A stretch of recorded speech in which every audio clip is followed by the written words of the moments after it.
اس بیان سے ایک حد تک یہ بات واضح ہوگی یہ سورۃ الاخلاص ہے، خالص توحید خالص.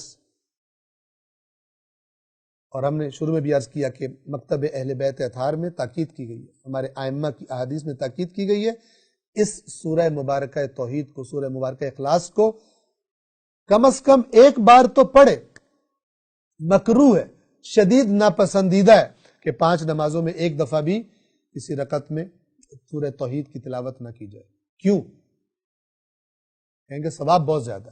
مقصد ہے، ایک تو ہم لوگوں کو اصل مقصد سے ہٹا کر ثواب کے چکروں میں ڈال کر بہت سارے کھیل کھیلے گئے ہمارے ساتھ.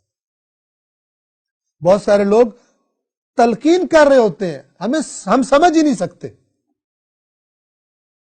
قرآن کا نام لو، 70 معنی ہم کیسے سمجھیں گے؟ پوچھو امام حسین کے قیام کا مقصد کیا تھا، ہم نہیں سمجھ سکتے، وہ اتنے اوپر ہے، ہم کیسے سمجھیں؟ یہ کیا کہہ رہا ہوتا ہے؟ جو میں کہہ رہا ہوں اس کے پیچھے چلو، نہ تم اللہ نے جن کو تمہاری ہدایت کے لیے بھیجا تھا انہیں بھی تم نہیں سمجھ سکتے، بس فارغ ہو. قرآن اللہ نے ہدایت کے لیے بھیجا، تم اسے بھی تم نہیں سمجھ سکتے، ادھر سے فارغ ہو جاؤ، ہماری گود میں آ کے بیٹھ جاؤ،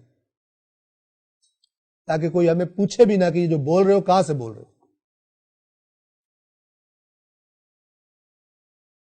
ٹھنڈے دماغ سے، ٹھنڈی سوچ سے انسان غور کرے، توجہ کرے. قیامت کے دن جب ہم اللہ کی بارگاہ میں کھڑے ہوں گے، وہ پوچھے گا، اگر ہم اس کو جواب دیں گے وہ پوچھے گا تم نے یہ کام کیوں کیا؟ ہم کہیں گے ہمیں تو فلان نے کہا تھا. اللہ کہے گا تمہارے پاس عقل نہیں تھی، میں نے تمہیں عقل نہیں دی. یہ جو قرآن بار بار کہتا ہے نا افلا تعقلون افلا تعقلون، کیا یہ عقل استعمال نہیں کرتے تم؟ کیا تم عقل استعمال نہیں کرتے؟ قیامت کے دن پوچھے گا کہ تمہیں عقل نہیں دی تھی، کیوں استعمال نہیں کی؟ آپ کو پتہ ہے جس کی عقل ٹھیک نہ ہو اس سے قلم اٹھا لیا جاتا ہے، اس پہ کوئی پکڑ نہیں ہے، کوئی گرفت نہیں ہے. جو گرفت اور پکڑ ہے وہ عقل پر ہے، جو عقل کا استعمال چھوڑ دو. بعض لوگ کیا کرتے ہیں، دنیا میں بڑے عقل مند ہو، دین کے بارے میں گائے کی طرح ہوتے ہیں، عقل استعمال نہیں کرتے، کہتے ہیں بڑی معرفت ہے ہمیں. دین میں معرفت ہے، دنیا میں نہیں معرفت، دنیا میں عقل استعمال کرتے ہیں. اگر کہیں پیسہ انویسٹ کرنا ہو، کہیں کچھ کرنا ہو، بڑے تیز باریک بین 10 بندوں سے مشورہ کر کے 10 کتابیں چیک کر کے ساری لیٹسٹ انفارمیشن لے کے تب آگے بڑھیں گے. تم بڑا سمجھدار ہو.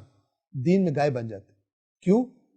اس کی ایک جڑ ہوتی ہے، یہ جانے نہیں چاہتے اس طرف. کیوں؟ کیونکہ انہوں نے جو اپنی اس سو کالڈ معرفت کی بیس پر جو سابقہ زندگی بنائی ہے اور جو الٹے سیدھے کام کیے وہ خطرے میں پڑ جاتے، ان کو نہیں چھوڑنا چاہتے. تو پھر مسیحیوں نے کیا کیا کہ حضرت عیسیٰ کے کھاتے میں ڈال دیا، ہم جو بھی کریں گے حضرت عیسیٰ معاف کروا لیں گے، ہمیں بڑی معرفت ہو. یہ سب چیزیں آپس میں لنکڈ ہیں، یہ تاریں ساری آپس میں ملی ہوئی ہیں. دین کے بارے میں کہنا کہ یہ عقل کی بات نہیں ہے، یہ معرفت کی ہے اور یہ بڑے اسرار ہیں اور یہ بڑے فلان ہیں. کوئی سر، کوئی اسرار ایسے نہیں ہو سکتے جو خلاف قرآن ہو، ورنہ نعوذ باللہ من ذالک اللہ تعالیٰ نے خود اپنے بندوں کو گمراہ کیا، اور اللہ نے اور اللہ کے ان نمائندوں نے گویا کہ خود ایسی باتیں کر گئے جس سے بندے گمراہ ہو جائیں. وہ ایسی باتیں نہیں کر رہے، وہ پاک ہے ایسی باتوں سے. وہ ایسی باتیں کرے کہ قرآن میں اور لکھا ہو اور اسرار وہ کچھ اور بتا جائے. مثال کے طور پر جھوٹ ہے، خلاف قرآن اگر اسرار کے نام پہ کوئی بات کی جاتی ہے غلو ہے وہ. اور یہ الفاظ اس لیے استعمال کیے جاتے ہیں تاکہ اگلا بندہ پریشر میں آ جائے، اپنی عقیدت کی وجہ سے، اپنی محبت کی وجہ سے پریشر میں آ جائے، عقل اس کی کام نہ کرے، رک جائے، ڈر جائے کہ کہیں میں غلط نہ کر بیٹھوں. لیکن قرآن افلا تعقلون افلا تعقلون. یہ جو رسول اللہ قیامت کے دن شکایت کریں گے یا اللہ یہ میری امت نے، میری قوم نے قرآن کو چھوڑ دیا تھا، تو ہم کیا جواب دیں گے؟ یا اللہ قرآن کے ایک ایک لفظ کے 30 اور 70 معنی تھے، ہم کیسے پڑھتے، ہمیں کیا پتا کون سا معنی. اللہ چپ کر جائے گا اور اللہ تعالیٰ رسول پاک سے کہے گا آپ نے غلط شکایت کر دی ہے، اس قرآن کی تو سمجھ ہی نہیں آتی تھی. باطل اور بےہودہ ترین بات ہے، یہ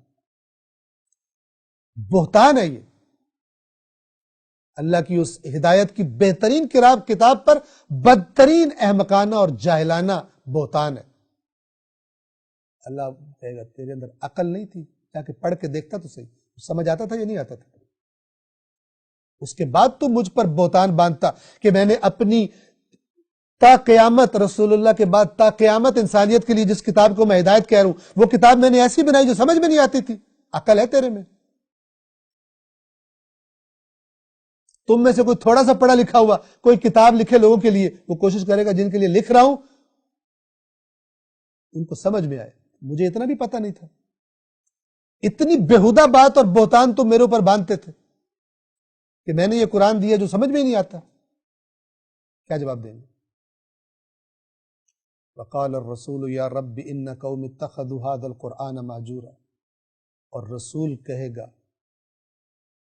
اے میرے رب میری قوم نے اس قرآن کو چھوڑ دیا۔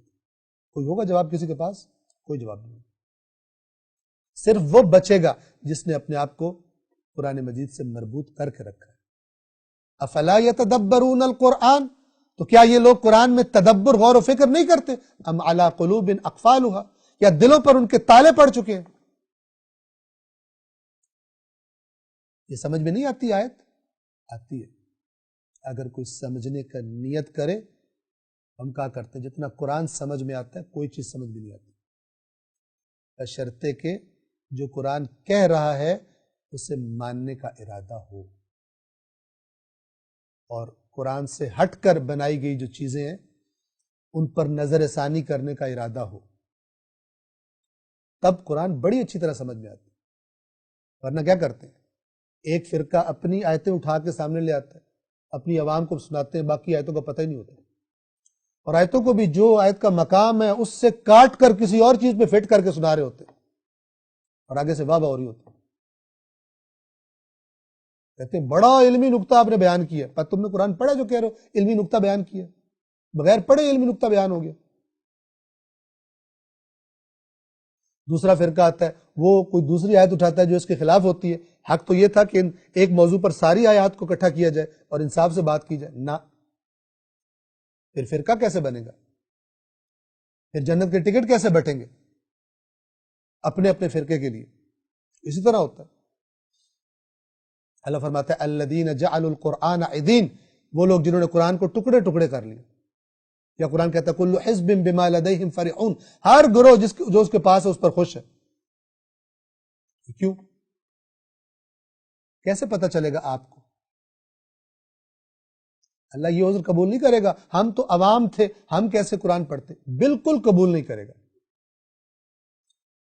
رسول اللہ کی شکایت یہ نہیں ہے قیامت کے دن کہ اے میرے رب میری قوم کے علماء نے قرآن کو چھوڑ دیا تھا، نہ، میری قوم نے قرآن کو چھوڑ دیا۔ آپ قرآن اپنے آپ کو رسول اللہ کی امت میں سمجھتے ہیں یا نہیں سمجھتے؟ اگر آپ رسول اللہ کی امت میں ہیں اور قرآن نہیں پڑھتے تو آپ کے خلاف ہے یہ شکایت، اور یہ ہو کر رہے گی، قرآن نہیں بدل سکتا۔ اور وہ جو ڈھکوسلے ہیں وہ قرآن قیامت کے دن نظر ہی نہیں آئیں گے۔ قرآن کہتا ہے وَضَلَّ عَنْهُمْ مَا كَانُوا يَفْتَرُونَ، جو یہ جھوٹ گھڑا کرتے تھے وہ گم ہو جائے گا ان سے قیامت کے دن، پتہ نہیں چلے گا وہ کہاں گیا، جو جھوٹ کھڑا کرتے تھے۔ لیکن قرآن کی آیات اسی طرح باقی رہیں گی۔ ہم نے عرض کیا قرآن نے یہ نہیں کہا کہ رسول پاک شکایت کریں گے میری قوم کے علماء نے قرآن چھوڑ دیا تھا، نہ، میری قوم نے قرآن چھوڑ دیا تھا، یعنی میری امت نے قرآن چھوڑ دیا تھا۔ وہ امت کون ہے؟ کس کی جرأت ہے کہ میں نہیں ہوں شامل رسول پاک کی امت میں؟ کس کی جرأت ہے؟ کوئی بھی نہیں کہتا۔ تو جب امت میں شمولیت کا ہمیں شوق ہے تو قرآن پڑھنے کی طرف کیوں نہیں آتے؟ اگر ہم قرآن نہیں پڑھتے پھر ہم کیا کہہ رہے ہیں؟ یا اللہ ہم رسول پاک کی امت میں، اس امت میں جس کی شکایت ہونی ہے، اس پہ راضی ہیں؟ کوئی راضی نہیں ہوگا۔ لہٰذا آپ کی خدمت میں عرض کروں گا، بظاہر یہ جو ہم نے ماہ مبارک رمضان کی پہلی تاریخ سے اللہ تبارک و تعالیٰ نے توفیق دی اور ہم نے یہ قرآن مجید کے درسوں کا سلسلہ شروع کیا، ہم ہر روز ایک سپارہ قرآن کا ایک جز پڑھا کرتے تھے، اور اس کے بعد 29 تاریخ کو جب یہ ماہ رمضان ختم ہوا تو 2-3-4 چھٹیوں کے بعد ہم نے دوبارہ شروع کیا تھا، لیکن رفتار آہستہ ہو گئی تھی۔ امید ہے کہ اس کے بعد ایک اور درس اور ہوگا، اور قرآن مجید کا جو یہ سفر تھا انشاءاللہ شروع سے لے کے آخر تک خدا نے توفیق دی اور مہلت دی تو اگلے درس میں ہم اس کو مکمل کر لیں گے، لیکن میری بات پر غور کیجیے۔ یہ قرآن آپ نے ختم کر لیا تو خاص طور پہ ان لوگوں سے کہہ رہا ہوں کہ جو شروع سے لے کر اس سفر میں ہمارے ساتھ شامل ہیں، یہ جو بیچ میں ہے تو کام ختم ہو گیا؟ نہیں، آغاز سفر ہے، اس قرآن کو اور قریب سے دیکھنے کا، اس کے ساتھ اور قریبی دوستی کرنے کا۔ جیسے ہوتا ہے نا، کبھی مشکل وقت آتا ہے، ہمارا کوئی اچھا عقل مند دوست ہو، اس کے مشورے یاد آتے ہیں اگرچہ وہ ہمارے پاس نہ بھی ہو۔ وہ کیفیت بنے کہ جب بھی کوئی مسئلہ پیش ہو زندگی کسی مقام پر، روزمرہ روٹین میں، سب سے پہلے قرآن کی آیت ذہن میں آئے، قرآن کا مشورہ ذہن میں آئے، قرآن نے کیا کہا ہوا ہے، بجائے یہ کہ الٹے سیدھے پتہ نہیں من گھڑت جنات اور پتہ نہیں موکل اور فلان اور لغویات، اور یہ چلا کرو اور ایک ٹانگ اٹھا کے کھڑے ہو جاؤ اور کالے بکرے کا سر کاٹ کے لاؤ اور پتہ نہیں کیا کیا بےہودہ ترین۔ یہ سزا ہے، یہ سزا ہے اللہ کی طرف سے اس قوم کو، ان لوگوں کو جنہوں نے اللہ کی کتاب کو نہیں دیکھا اور طرف گئے۔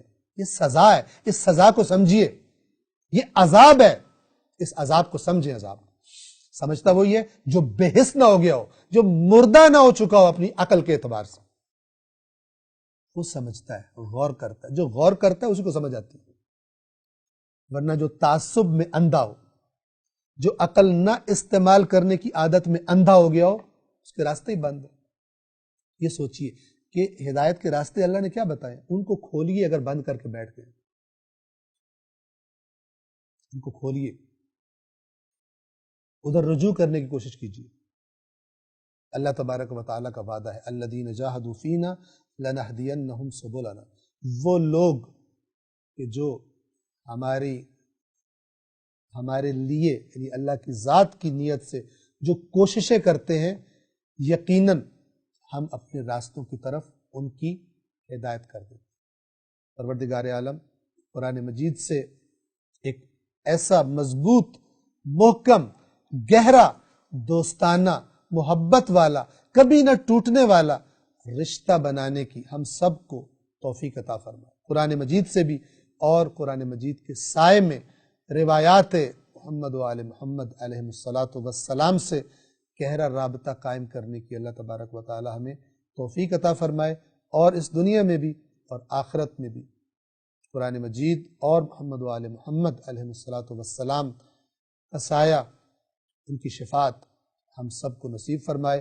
السلام علیکم ورحمۃ اللہ وبرکاتہ۔